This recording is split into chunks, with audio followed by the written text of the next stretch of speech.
Считанные минуты остаются до начала общения с президентом страны. Прямая линия и итоговая пресс-конференция пройдут одновременно.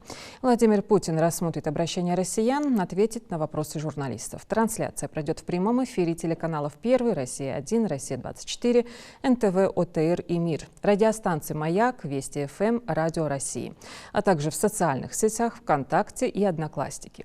На месте работает наш корреспондент Муслим Ганиев. Муслим, привет, тебе слово.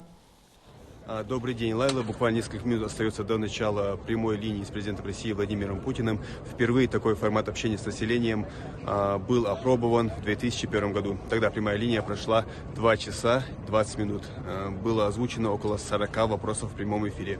Последняя прямая линия с президентом прошла в 2021 году. Мероприятие продлилось 3 часа 44 минуты. Тогда ключевыми темами для разговора стали борьба с COVID-19 и рост цен. Путин ответил на 70 вопросов. Всего россияне направили более 2 миллионов обращений.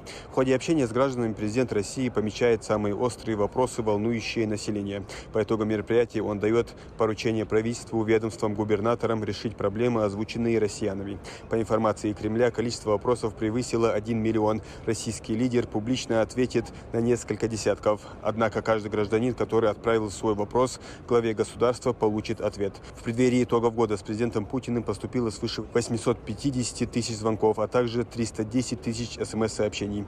При этом был зафиксирован самый длинный разговор с колл-центром. В этом году прямая линия пройдет вместе с пресс-конференцией и состоится в преддверии выборов президента, которые пройдут 17 марта 2024 года. Традиционно самыми острыми темами для разговора являются здравоохранение, пенсии, пособия, образование, льготы для многодетных семей и другие. В этом году добавятся темы, связанные с новыми регионами и спецоперацией на Украине.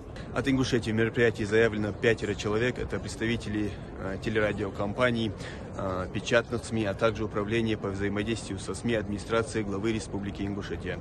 Вопрос мы уже подготовили. Удастся его задать или нет, будет понятно уже в эфире. Лайла.